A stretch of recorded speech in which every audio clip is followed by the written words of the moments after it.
Custo de vida, emprego e desemprego, cesta básica, tarifas públicas, salário mínimo. Agora, na Brasil Atual, a análise do DIEESE. E nós vamos conversar agora com o diretor técnico do DIEESE, Fausto Augusto Júnior. Bom dia, Fausto. Bom dia, Glauco. Bom dia a todos.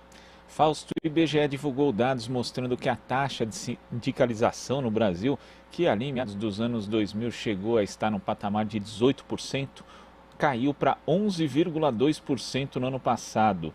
Mais da metade dos trabalhadores, aí, da diferença entre o ano passado e o levantamento anterior, saiu do grupo que abrange administração pública, defesa, seguridade social, educação, saúde e serviços sociais.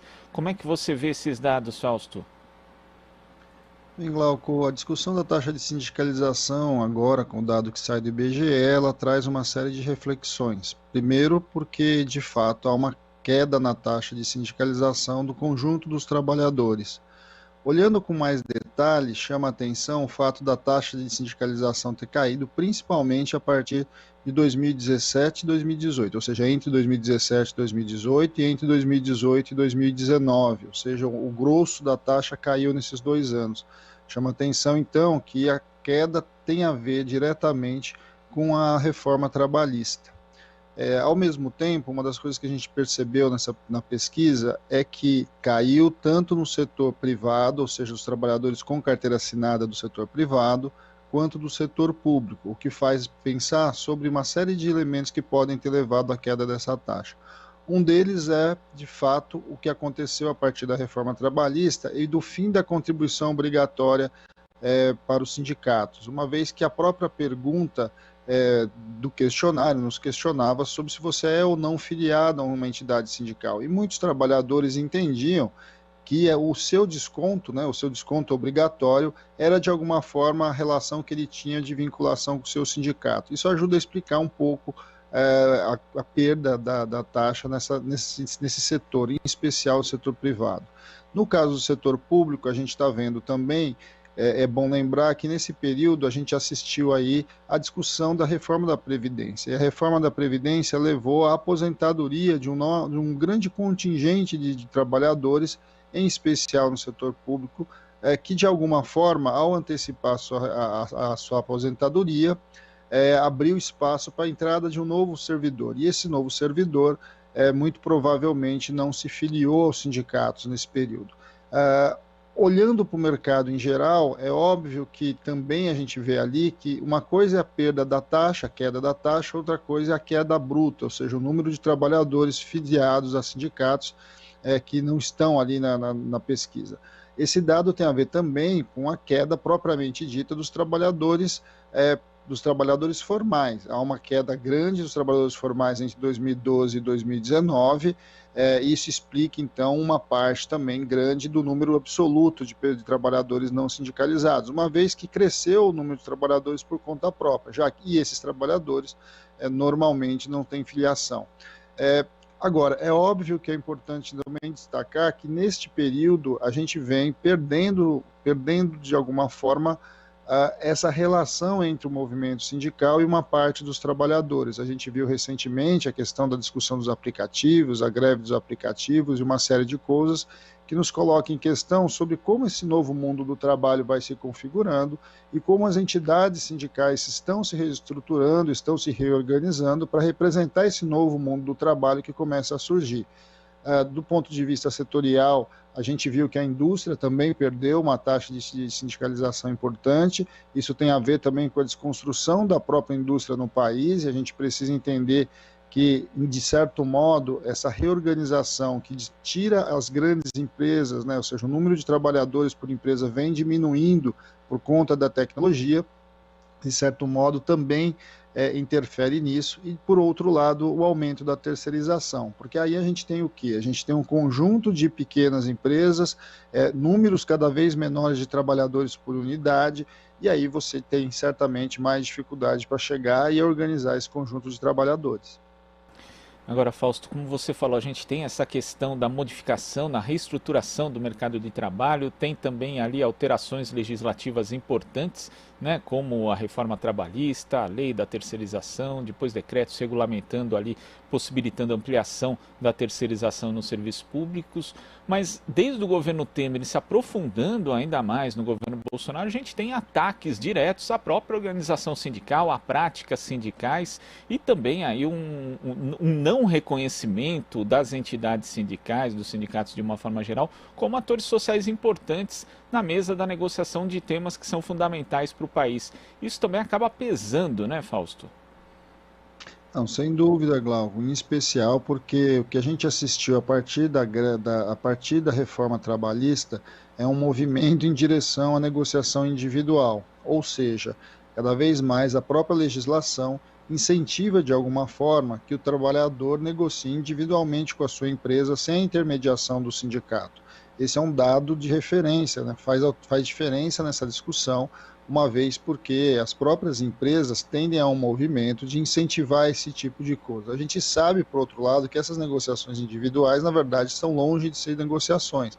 Agora, este período também, onde há muita redução da taxa de sindicalização, tem a ver também com um período de crise econômica. O Brasil vem numa crise econômica sucessiva, as pessoas têm muito receio de perder o seu emprego, e neste movimento entre negociar individualmente ou esperar o seu sindicato negociar, ele vai diretamente, negocia, na verdade aceita o que a empresa assim decidiu. Esse é um dado para a gente olhar com atenção, porque de alguma forma a própria taxa de sindicalização ela está vinculada à lógica do crescimento econômico. Quando você tem um crescimento econômico mais robusto, as pessoas têm condições de se organizar com mais segurança, tem um receio menor de estar vinculada a um sindicato e por isso não ser taxada, por isso não ser, de certo modo, perseguida no seu ambiente de trabalho. A gente está vendo claramente que, neste momento, a questão da perseguição política, de alguma forma, por N motivos, né, não só necessariamente porque você é sindicalizado, está vinculado a este movimento também, certamente, de receio de você estar colocado próximo ou você está apoiando um determinado sindicato. Na outra ponta, Glauco, quando a gente olha então para o detalhe ali da reforma trabalhista, ela incentivou e criou figuras novas, como também esse trabalhador autossuficiente, que é chamado, ou seja, um trabalhador que, ao ter um salário em torno de acima de 2 tetos da Previdência e nível superior, ele não prescinde mais do sindicato, ele pode, de certo modo, negociar tudo sozinho com o patrão. E, ao mesmo tempo, você retirou, inclusive, muito trabalhador, em especial no seu momento de maior dificuldade, que é o momento que ele perde o emprego, de dentro do sindicato, porque a reforma trabalhista passou a desobrigar que os trabalhadores fizessem a homologação da sua rescisão, ou seja, a conferência das contas ali, da sua homologação de demissão, né, da sua saída da empresa, dentro do sindicato. As empresas passaram a homologar diretamente. Isso também, de certo modo, retira uma parte dos trabalhadores de chegar junto ao seu sindicato, uma vez que aqui no Brasil o histórico é que as pessoas só reclamam o seu direito, até por medo de perder o emprego, no momento da sua demissão. Então, quando a gente vai juntando todos esses fragmentos, né, ou seja, você tem de um lado queda do crescimento econômico, né, nós estamos entrando em processos recessivos já há algum tempo.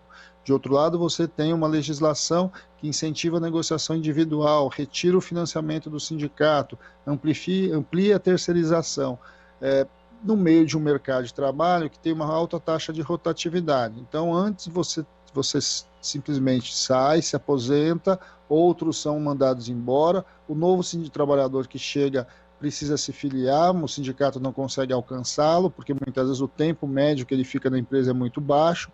Tudo isso influencia este movimento. É claro que também tem que olhar que a gente tem um processo aí de entrada de tecnologia, diminuição do número de trabalhadores nas grandes empresas, em especial nas empresas mais modernas, e na outra ponta um aumento do trabalhador por conta própria, que historicamente não tem organização sindical. Ao mesmo tempo, chama a atenção do outro lado o aumento da sindicalização, principalmente no setor agropecuário, né? Ou seja, no setor agrário, etc. Esse setor, de certo modo, tem uma tradição de pequenos sindicatos, vinculados principalmente ao trabalhador para a agricultura familiar ali, e que, de certo modo, tem uma outra dinâmica da lógica de filiação e da lógica de atendimento ao trabalhador, algo para a gente olhar com bastante atenção e para a gente, muito provavelmente, em especial para o sindicato do setor urbano em geral, tentar compreender e aprender como é que os trabalhadores aí do setor rural vêm se organizando.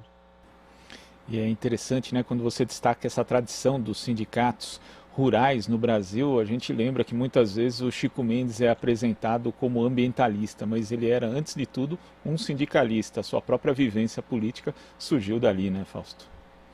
Sem dúvida, e a organização dos rurais no Brasil é uma organização importante, forte, muito relevante. Foi a partir da organização dos sindicatos rurais que um conjunto importante dos direitos vinculados ao trabalho chegaram a esse trabalhador do campo. Além disso, a gente sabe que a disputa dos sindicatos rurais tem a ver ali com os direitos sociais, tem a ver com o direito à terra, tem o direito a ver com uma reforma agrária que, de certo modo, o Brasil cada vez mais vai ficando distante. Então, é um movimento bastante importante, um movimento que chega no Brasil profundo.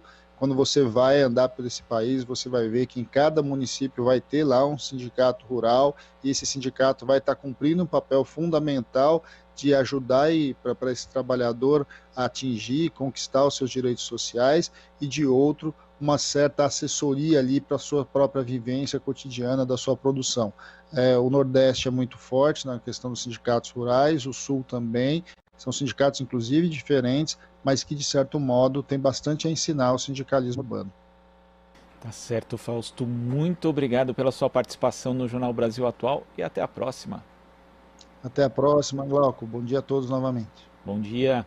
Conversamos aqui com o diretor técnico do Diese, Fausto Augusto Júnior.